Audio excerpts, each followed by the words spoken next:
My name is Tim. I'll be leading the discussion today, but this is nowhere near a discussion just for me. It's for you too.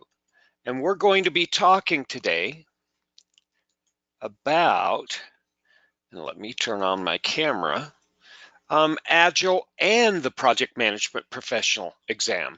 Okay, we have discussions on Agile project methodology, right? We have certifications and education on that. But we also have discussions around project management, and it seems up till now they've been two discussions. I hope at the end of our discussion today you can see they're actually one conversation. By the way, my credentials, if you're curious, I just got recertified. Yeah, I got my PMP refreshed here. I'm good for another 3 years. I took my exam in December of 2003. And so I've been studying and growing in project management that long, but I also turned around in 2004 and started teaching, and I started applying what I learned in project management to actually continuously improve. And so over these last 16 or so years, I've learned a lot. Now, I started off too with a lot of knowledge. I have an graduate degree in business. I have decades of experience in project management, both in small projects like a weak matrix, those of you who have taken the material, and also in a strong matrix. I've been a consulting project manager, and I've led international projects. And so I've touched all the areas. If that's something you can need to talk about today, we can talk about that as well. But today's discussion is about Agile and the PMP. You're going to walk into the exam, right? Let's assume you're going to walk into the exam. What can you expect?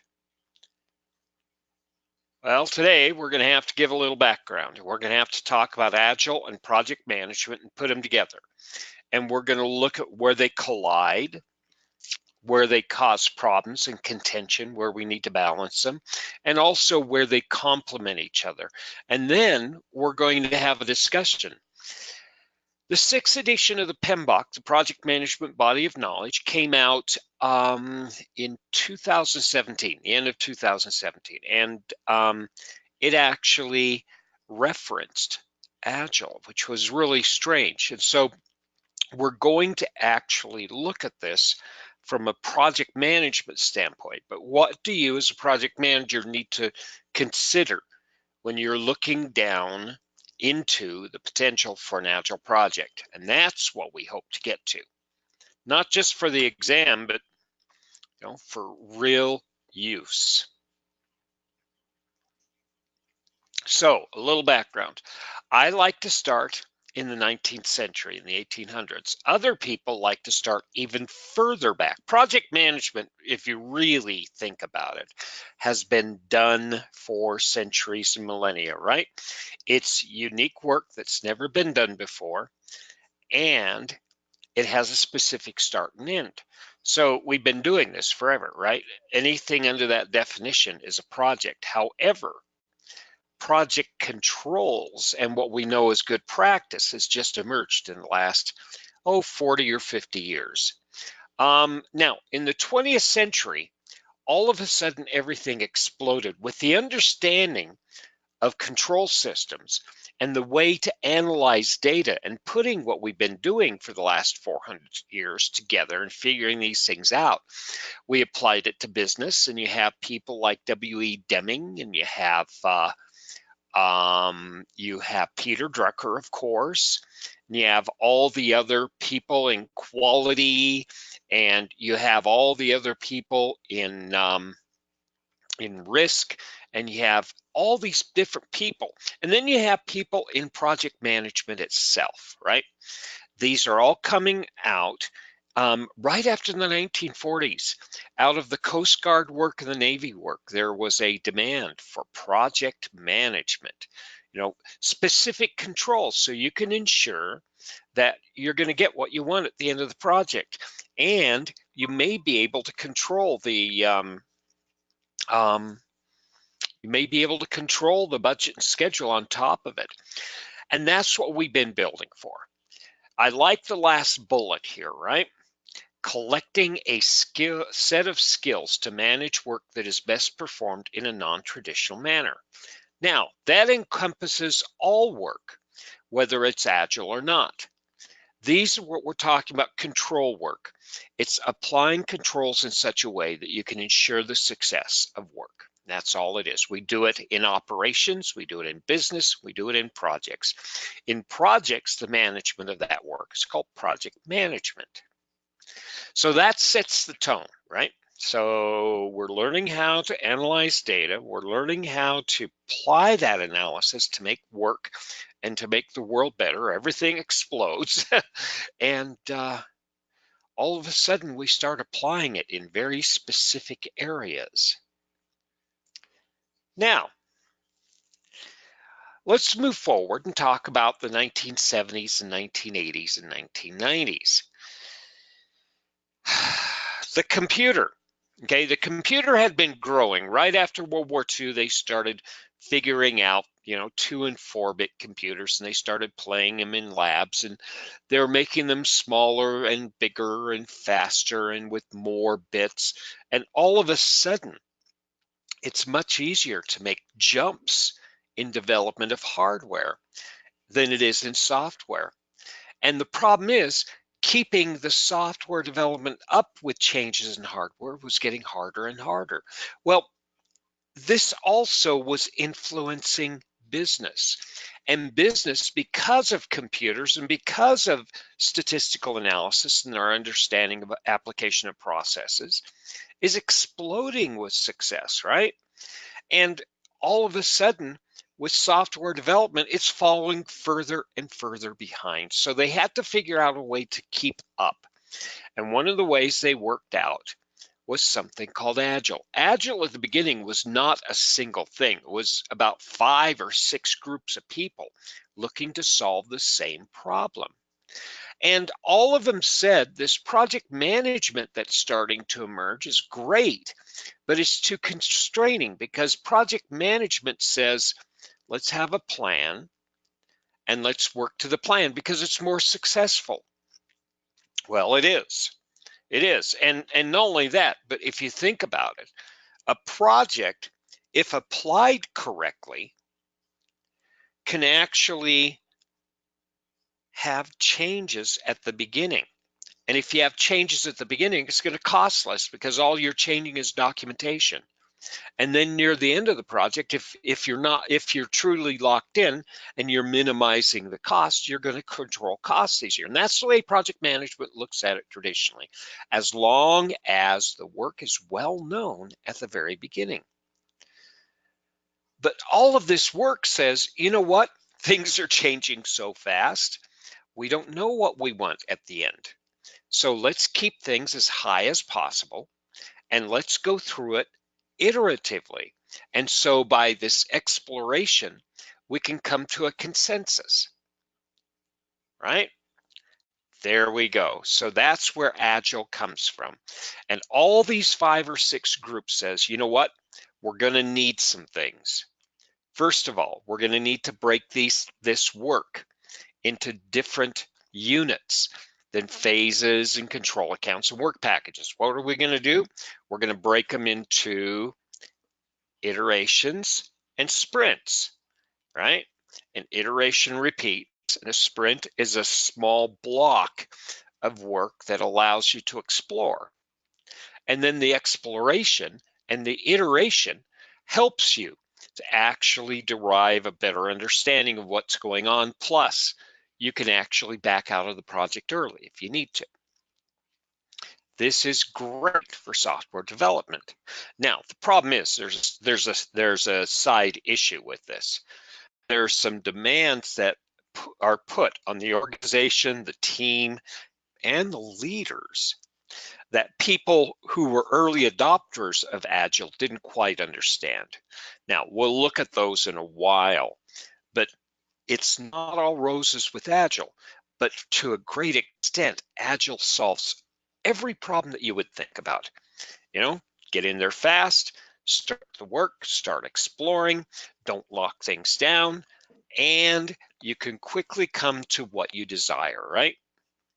For the most part. Okay, that's Agile. At the same time, we have project management. And we talked about that coming up out of the end of World War II into the 1960s. In 1969, a group of project managers who'd been talking for a while said, you know what? We need to actually start collecting this and start treating this as a good profession, because a lot of people are approaching project management as a career. And so they started collecting good practice, and they had regular meetings, and they were promoting it and doing marketing and education awareness, everything a nonprofit does, right? By 1984, they were powerful enough and professional enough to start saying, okay, here's what good project management is, and we agree and we'll stand behind you if you can demonstrate to us with an exam. And they called that the PMP exam. And 1984 was when the project management professional certificate was first available publicly in the exam. It doesn't look like the exam today, but it started even back then. In 1999, they finally finished the first copy of the project management body of knowledge. It's a body of knowledge. It is a standard. It actually aligns with two standards. There's an American national standard that it aligns with, and then there's an international standard that it aligns with, ISO 21500. The fourth edition, I believe, of the PMBOK was the alignment with ISO 21500. But ever since then, we have alignment with both standards, and we keep that going. So you're getting more formal, you're getting more reputation and respect, and people are learning to use the PMP as a benchmark for professional capability, as well as behavior of projects and project management, which is everything PMI wanted. But there's this great divide, because like I said, project management on one side seems to be straightforward and very rigorous, and you can't make change. Well, if you look at the details, and we can look at the details, change is capable and change is available in the PMBOK. It's always been there. And in fact, the edition that has just recently come out, the 6th edition of the PMBOK, actually embraces change as long as it's necessary. And it actually allows for a lot of other things. And we can explore that if you have questions, okay? So we have project management and PMBOK maturing, and then all of a sudden we have Agile maturing too. And PMI wanted to actually start closing that gap between Agile and project management. And what they did was work with the Agile Consortium, one of the major groups that support Agile and support the standardization and the proliferation of knowledge about Agile. And they worked together, and they created a bunch of documentation and a bunch of white papers and books too. Out of the Agile Consortium came two major documents. You have the practice guide for Agile, published by PMI, and then you have documents like Leading Agile Teams that was published by PMI, that was approved both by PMI and the Agile Consortium. So they're working together. And so there's this growing understanding that project management and Agile can work hand in hand, and we can take advantage of both of those, both the very straight and strong discipline and the flexibility and agility required for certain types of work. Now, before the 6th edition of the PMBOK, If you looked up Agile in the 5th edition, it would say Agile is a life cycle methodology, right? It's a way you do the work. And there's sprints and there's scrums, and that's all it said. This is problem. So what they figured out and what they came to with the discussion was this concept in the 6th edition, and it starts on page 2. It's so important that they put the definition of tailoring on page 2. Now, tailoring, again, has been all in the PMBOK all along, but they're bringing it to the forefront. And tailoring, by the definition of the PMBOK, says that you can actually modify the project management framework. And they associate Agile not with the control work, but with the way the work is for the deliverable. We call the work that creates the deliverable the project lifecycle.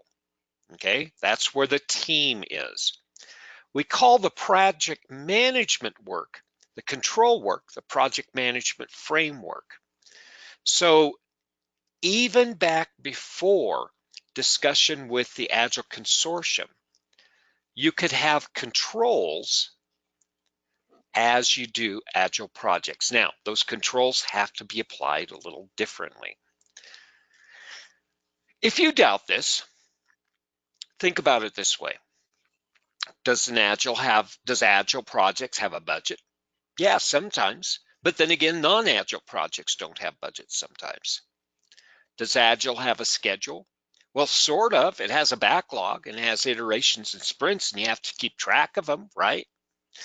Does Agile work have quality? Yes. Does it have risk? Yes. So this control work exists, but it exists in a way that we really haven't crisply defined yet.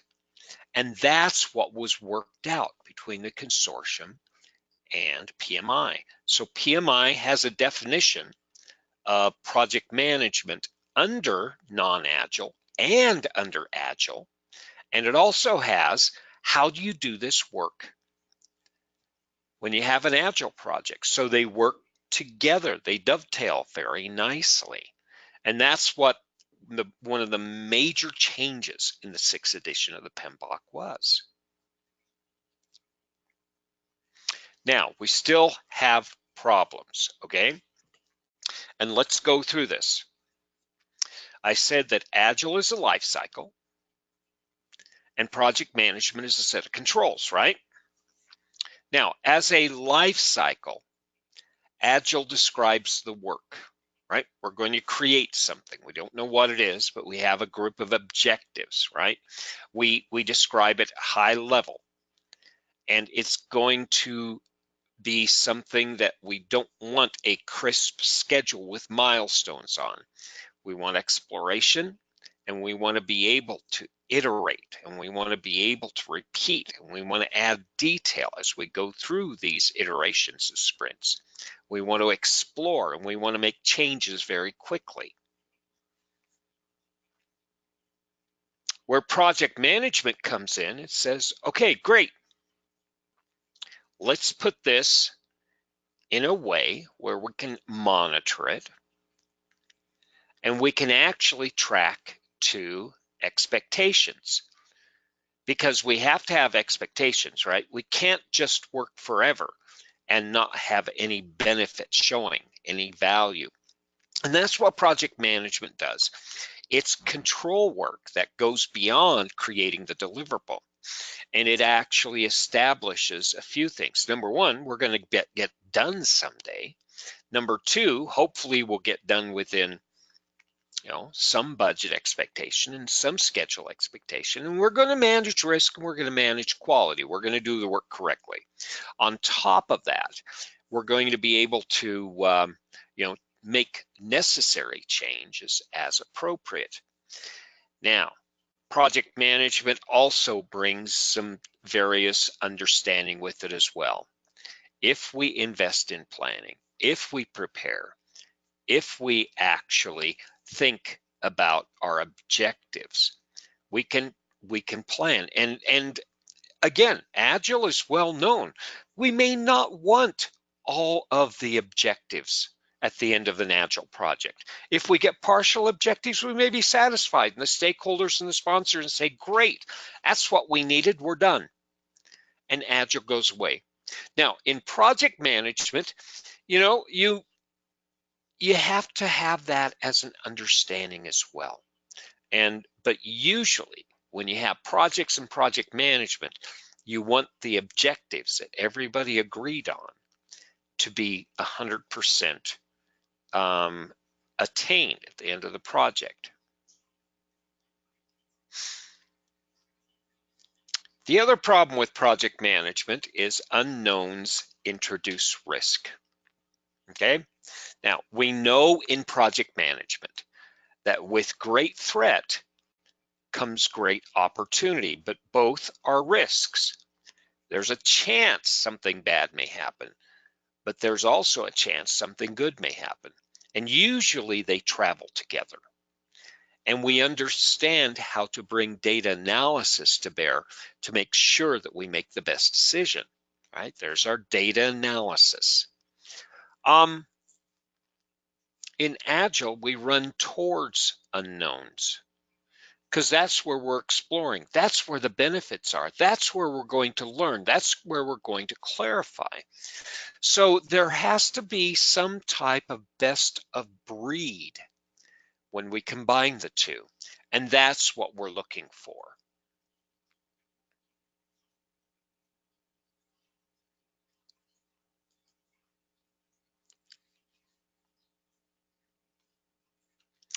Now, they do work together too. And let's ensure we understand this. With Agile, you keep things at a high level. You work things up on top, and you make sure that if you're going to make mistakes, you make them early and you make them in paperwork and not with the raw materials, right? You fail early, fail often, and adjust, right? Jim Collins, good to great, always said, you aim with bullets and you calibrate, right? And then you shoot the cannonballs. And that's what Agile does. It tries these little pilots and prototypes until you know exactly what you want and put all your efforts to bear. And you clarify with these repeating activities and you go into greater and greater detail. And when work starts coming into focus, you bring in the cannonballs, you bring in that focused effort, and then the schedule and the budget and the risk register and the quality, all of that comes crystal clear. It takes patience, it takes trust, and we'll talk more about this trust in a few minutes. And it takes communication, communication, communication. There are some hallmarks to project management that we have to understand. One of the assumptions of project management is there is a project manager. And the assumption around Agile is the team is mature enough to manage the work, even integrate the plan. Now, those are major assumptions. In the real world, we know that when you have a $10 million project, you don't have usually a project manager. You have a director of project management, and they have a project management team, right? That's what's really going on. And so it makes sense, sort of. That's halfway there, bridging the gap between Agile and project management. The other half is the project management team usually is technically capable. So they're part of the team. So project management and Agile are not really that far apart. In project management, we study a lot about leadership, and Agile talks more about the work getting done. We talk about delegation when we talk about management and leadership. How do you properly delegate? How do you mentor? How do you bring people up? How do you support people? How do you manage managers? This, since 2015, inside PMI and inside of a lot of published leadership material is becoming the hot topic. We're transforming our leadership capabilities from leading workers to leading leaders. This was predicted back in the 1970s and 1980s, and we're starting to live through that transition. So project management is falling in parallel with that, which means we're going to delegate, right? Now, the beautiful thing about project management is the job of the project manager isn't to ensure that the deliverable as developed was created, but it's also to meet an objective, a why, right? The first thing you do when you're approving a project, figure out why you need it. And if you don't have your why, you don't approve the project, right? But you have a deliverable, not very crisply understood yet. We just need enough to make sure that we want to approve this project and invest in planning. But you have an idea of a deliverable, and then you get your why straighted. And once that's approved, that's what's going to be the guiding light for the project manager, keeping that deliverable and that objective tightly created. Now, if the objective is everything and the deliverable may be modified to support it, and sometimes we have those projects, that is management by objective. That is using X, right? Our X is our objective, and as long as we keep focused on that, it doesn't matter how we get there. You know, of course we have morals and ethics, but we can modify the work, and that's what Agile is there for. So again, these work very well hand in hand. There's some minor modifications that we need to work through, but actually project management and Agile aren't far apart. Now, there are projects that cannot be Agile, right? Decommissioning a nuclear facility, right? Cleaning up nuclear waste, those type of projects, probably you don't want to do those Agile, right? But then again, project management has the rigor and it has the formal processes to manage those, but it can be very accommodating to Agile too.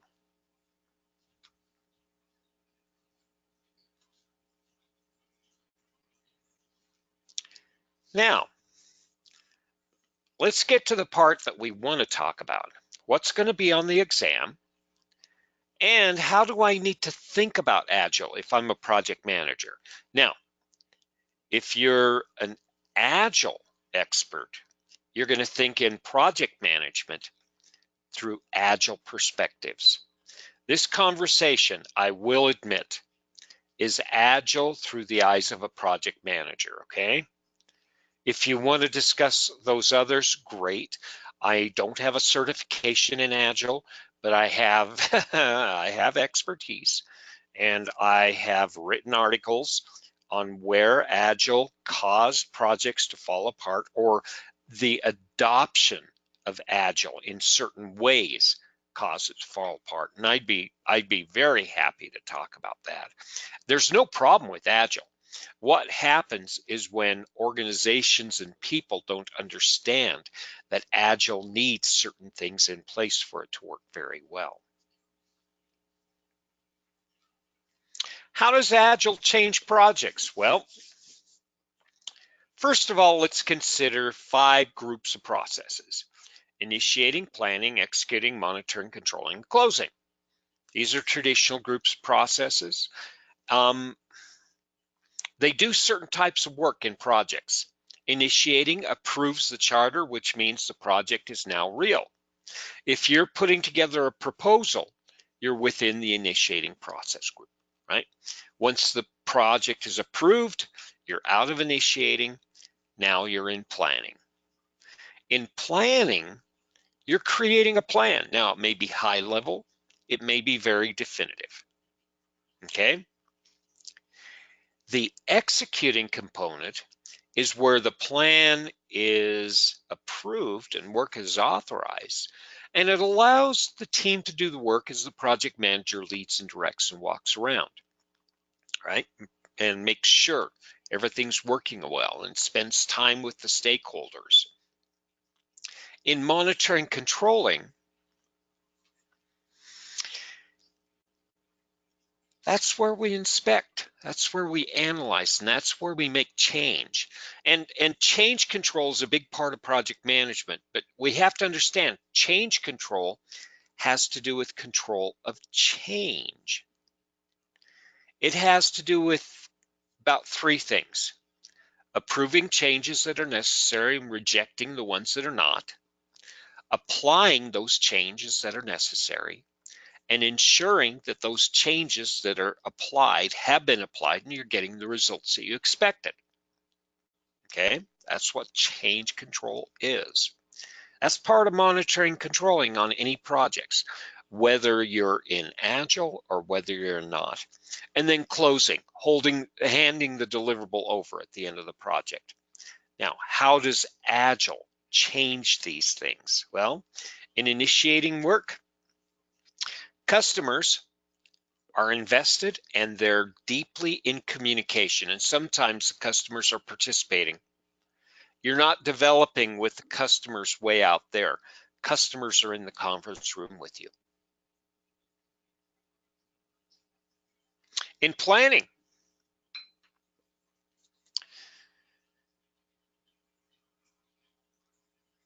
there's less scope change at the beginning and more stakeholder alignment. What does that mean?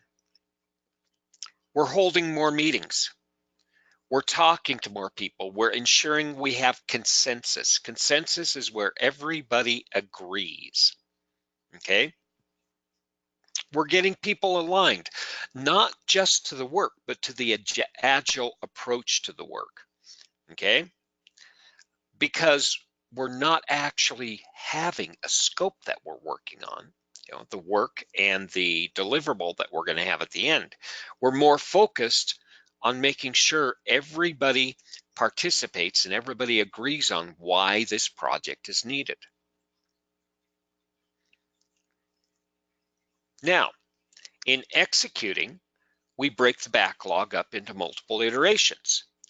The decisions are driven by the people who do the work. Now, that means the project manager is going to have to delegate. They're going to have to step away.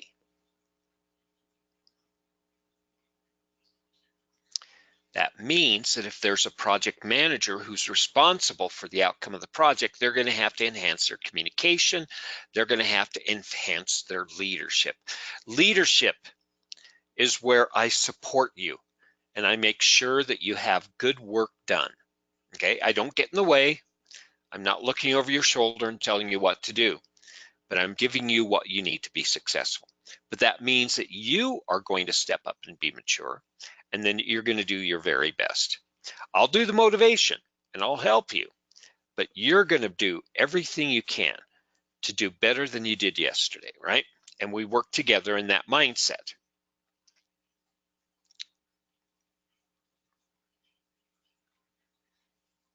In monitoring controlling,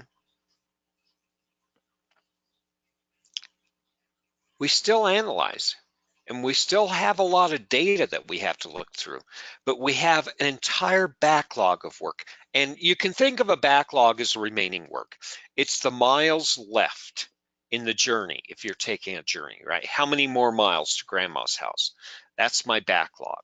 And that tells me how much work I have left to complete. And then I can look at the iterations and I can look at that. Usually that's a Scrum Master that handles that, right?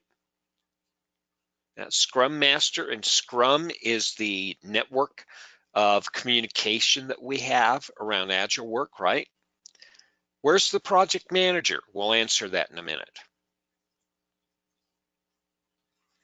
Closing is the recognition of business value earned over the transition of the deliverable. So you may, in an Agile project, say, you know what, we got enough value out of this. We did a good job. And then you're done. Closing the project early like that may be very, very difficult for a project manager, but for an Agile project, it may be a common occurrence, okay? So we have these two diverse things, and I'm saying they can work hand in hand. How do we make this work? The magic is through the understanding that project management and a project manager is not a person. It's a role. Just like Scrum Master, it's not a person, it's a role. It's not a job title. Some companies may treat them as a job title, but they're groups of tasks. If you understand project management as a group of tasks, then you can understand a project manager doesn't have to be a single person. It doesn't have to be a person with a title. It doesn't have to be assigned. But the project management and the project manager is distributed across the people, across the organization. And all of a sudden, the product owner does this part of project management, and the Scrum Master does this part of the project management, and the team does this part, and the sponsor does this part. Project management and the project manager are still there. It's just that they're not centralized in a single individual. Now, when you have a distributed management like that, what do you have to do? You have to mature. You have to step up and do your part because you're part of a team. And you also have to delegate and trust. And so it takes a little while to build up this project management network in order to ensure success through Agile. Not only that, but executives have to be behind you, okay? One of the greatest failings that you'll see in the adoption of Agile and the adoption of project management for that part is executives who either ignore or don't support these changes. And this makes a lot of sense. If you think about it this way, the organization companies like a family, right? And if mom and dad are the executives and the children are the workers, if the mom and dad are going to say this is the way we do it, the children are going to do it. Now, mom and dad are going to have habits, and they're going to say this is the way we do things, this is the way we're going to do things, this is the way we've always done things. That comes under power. That comes under politics, which are the written rules and laws. You do not cross that line, right? We know that. And then you have the culture, which are the unwritten rules, right? Before we leave for church, you make sure your shoes are shined. Everybody eats at the same time. You don't have to say these things. That's part of the culture. And mom and dad established the politics and the culture. They're hard to change, and mom and dad are the only ones who establish it. And if they're not careful, they can establish the wrong politics and culture. Now, when you have something like Agile that is a totally new way of doing things, it breaks the culture unless mom and dad, the CEO and the executives support it. If they support it, then the rest of the family falls in line and they follow it. That's the way you're going to change culture. It's through influencing and motivation from the top down. Now, it still means that the family has to do the work, okay? Everybody works together and everybody does their part. But the mission, the whole overarching view of the organization and the direction we're going as a corporation are established by the executives. So in order for this to happen, in order to create a culture and a political environment where Agile is embraced, you need executive support, and it probably has to start happening about 6 or 8 months. And then you can actually start having an understanding that Agile, with all of its pieces, can be very successful. And then we can also do the same thing with project management. And then we can integrate project management and Agile and take advantage of both capabilities.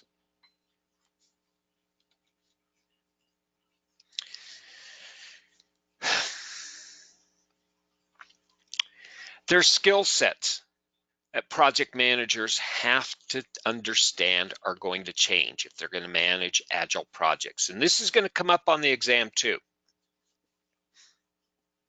Team members determine how to integrate. There's a whole bunch of skills, a whole knowledge area dedicated to integration, tying things together, coordination, unification. And if everything's high level at the early part of the project where the project manager says, let's go deep quick, it's not going to work. And now we're saying it's not even the project manager, it's the team members. But that means the team members are going to say, you know what? Let's apply this approach and let's see how quickly we can actually explore so we can do the right depth at the right velocity. And the project manager is in the back managing these people who are learning how to be managers. And they're ensuring that everybody plays fair. It's much like you have a quarterback who's calling the plays, where the coach makes sure that everybody supports the quarterback, okay? That's how project management and Agile can work really well. Now, again, we're talking about roles. I'm not talking about a person who's a project manager. I'm not talking about a person who's a Scrum Master or product owner or whatever. I'm talking about the role of project management and the role of Agile, okay? If you're going to have an Agile project, scope, schedule, and cost are going to be high level, and then iteratively, as we go through these iterations, we're going to refine and refine and refine until we start understanding and gradually get to a more and more accurate budget and schedule and scope. Now, quality and risk are also built into the iteration. We always have risk, and we always have a risk register, but it may just be project risk at a high level at some point, and at other points you're going to find, oh, here's a good risk, let's capture that. And so you're slowly through those iterations picking it up, and you're doing the same thing with quality.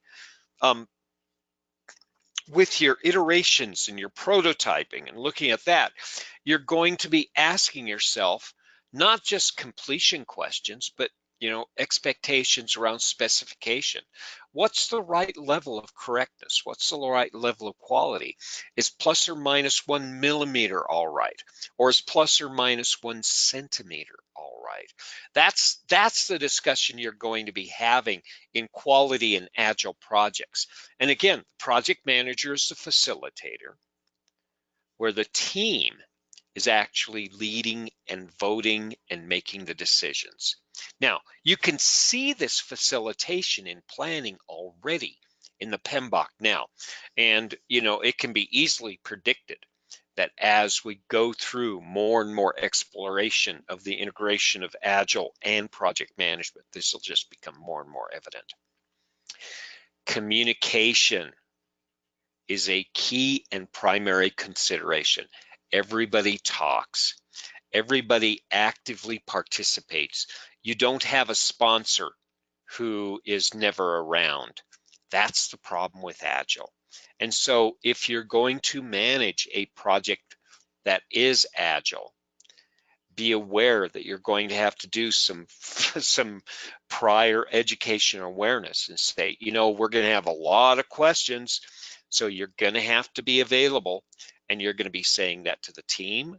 You're going to be saying that to the stakeholders and the sponsor. And to the team, you're going to say, okay, this is Agile. You guys wanted it. You're going to step up, and this is what the expectation is, and this is what you need. I trust you guys. I'll be here as your backup, and I have a lot of skills and tools to support you, but you guys are doing this. And when you first do your first Agile project, it's a little scary, but once you build trust with individuals, all of a sudden the confidence grows pretty quickly. Stakeholders don't like being bothered. They like to do their work and go home. However, in Agile, guess what? They're not just user acceptance. You don't just hand off a bunch of surveys as requirements. You're going to bother them with questions and questions and questions and questions. And this is good, because this means that they're going to be engaged, which means they're interested, and they're going to enjoy their work. Now, let's wrap up and talk about what this means for the exam, okay? We're going to look at a few of the big picture things and details. Okay. On the exam, you can expect it's going to talk about Agile. In fact, starting July 1st in 2020, half of the exam questions are going to be around Agile projects and Agile concepts. 50% of them. The exam is random, so it could be Agile in scope, Agile in risk, Agile in quality. It's going to be pretty tricky. And it's not just what does this mean? It's not just a what is Scrum question. It's going to be, here you are, you're talking to the Scrum Master. What do you need to consider first, right? Those are the type of questions you're going to be addressing. And that's what this means. It's more, how does this change things, right? You hear people talking in the hallway. What do you do, right? Somebody comes to you and says, I'm not happy. What do you do? Those are the type of questions you have. It's not a memorization test. You're not discussing that you have a perfect memory. No, the exam tests, are you able to think, act, and behave as a project manager? And starting in July, half the exam is, do you know how to think, act, behave as a project manager when you have an Agile project? So you're going to have to understand the influences of Agile. They're all throughout the PMBOK. There's an appendix where I pulled the process group influences, and then through each one of the knowledge areas, the 10 knowledge areas: scope, schedule, cost, quality, risk, procurement or purchasing, resources, communication, stakeholders, and integration. All of those have Agile influence. And so if you review those, they have nice paragraphs at the beginning of each section. If you review those, that gives you an understanding at a high level. And then going through a set of practice questions that I know all the publishers of project management training material are working on these questions right now. Going through these practice questions will get you a really good understanding of what to expect. But generally, it's going to be understanding, how does Agile impact the way projects are managed and controlled, no matter whether you have a single project manager or the project manager is a distributed set of tasks among a group. Specific. The questions are broke up into 3 pieces. What's the scenario? What's the real question? And there are 4 options, and you always have to select one. So when it gets to the description of the scenario or the problem, look for Agile terms. Are we talking about Scrum? Are we talking about schedule? Are we talking about risk? Are we talking about a planning package? All these things. Look for hints of which knowledge area and process group you're in, so that you can quickly pull up the influences you need. And then again, maturity is a big concept. Everybody has to take on more responsibility and accountability when you have Agile. Communication, everybody takes on, and change is a constant. Now, it's still necessary change. The changes that you make in Agile as well as traditional projects always ensure success and minimize failure. And that's what we're looking for, okay?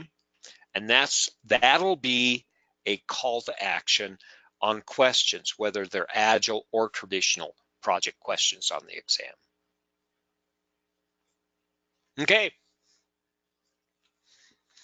Here are the source of materials I got it from. You can always come out and visit us over on LinkedIn. We talk on a regular basis, and we can answer questions there. And over at Ijona Academy's website, especially the webinars, we have some ongoing webinars that we're still planning and we're promoting. And you can get the link to the classes out on the Ijona Academy website itself. The tabs are really easy to follow. So if you have questions out there, that's great. We still have about 5 to 8 minutes left in the hour. Do I have any questions from the audience?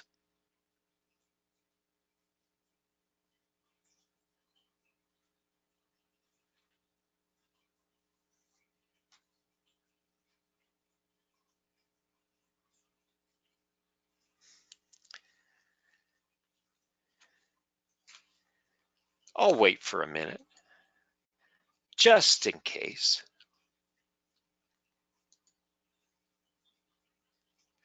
Yeah, that's a huge group, huge piece of material. The PMBOK has been out since 2018. It was published in 2017, right? The current edition.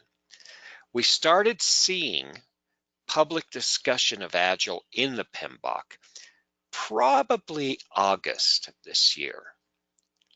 And now all of a sudden we have Agile changing.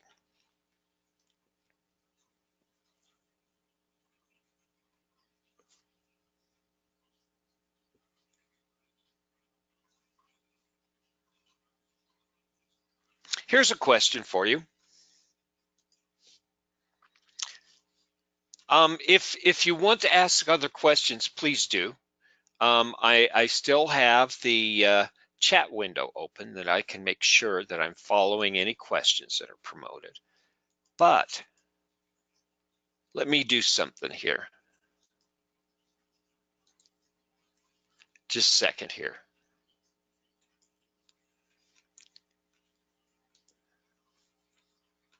Let me go to the PMI website, and I want to show you something.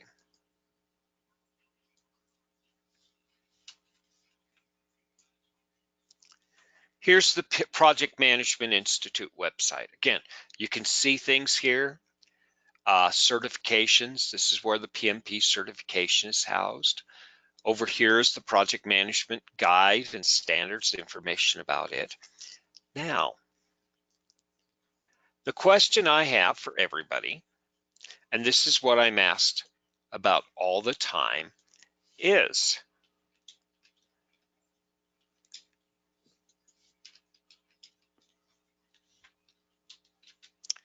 I hear the exam is changing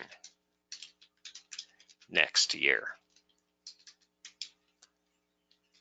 What does that mean?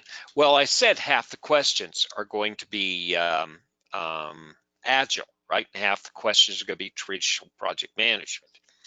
Here's what's changing, okay? If you go over to the certifications and the PMP application page, you're going to see an exam content outline. You're all going to see a new exam content outline. And what we do see over here on the right-hand side is that the PMP exam is changing in June 2020.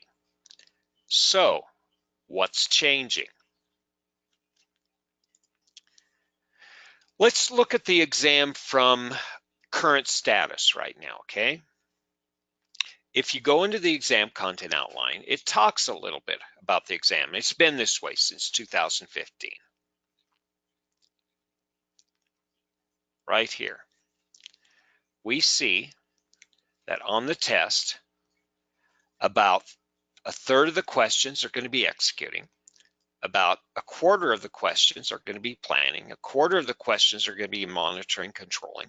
Initiating is going to be about 10% of the exam, and closing is about 10%, okay? Okay. Now, there's a lot more to this than this. This is just a little bit. If you want me to talk more about this, I can put on a whole entire webinar, okay? If you go to the new exam content outline, things get a little murkier. All of a sudden, the exam is balanced in a different way.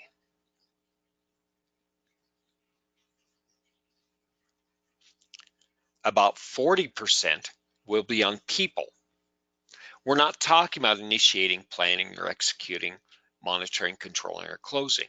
What we're talking about is 40% or 4/10 of the questions are going to be on leadership.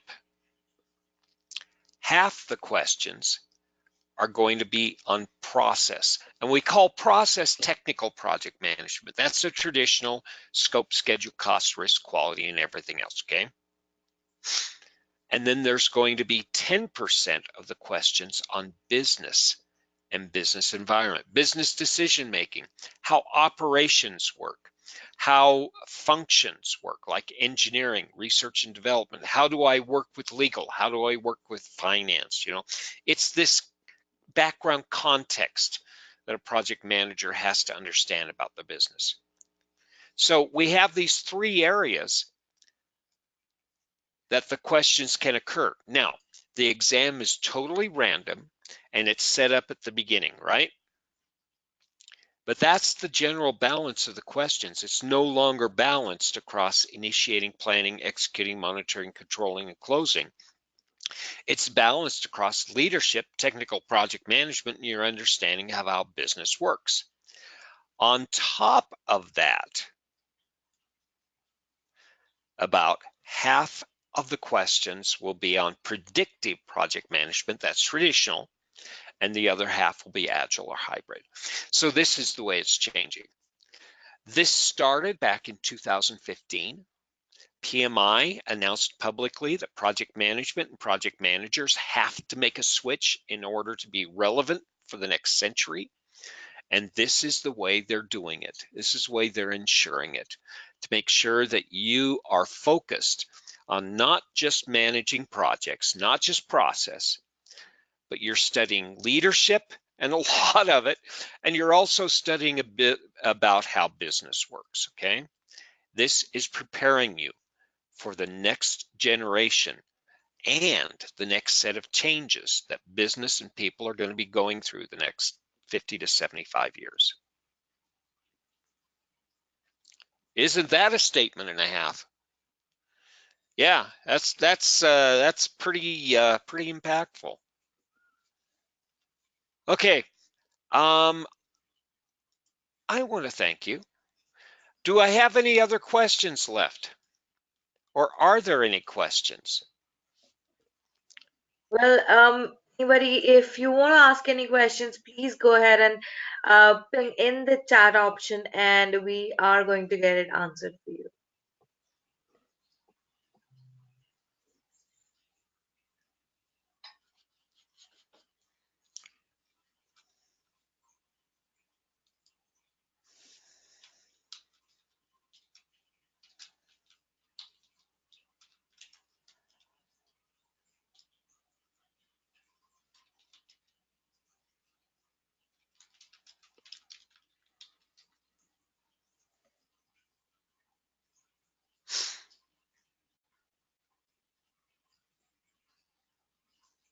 Okay. If we don't have any further questions, we can still take questions.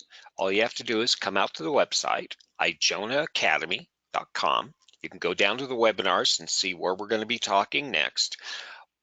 Or you can just ask right on the website and we can talk about anything, more webinars, more project management topics, PMP training, whatever you need to make sure that you're ready for the next steps in your profession and as you're personally developing as well.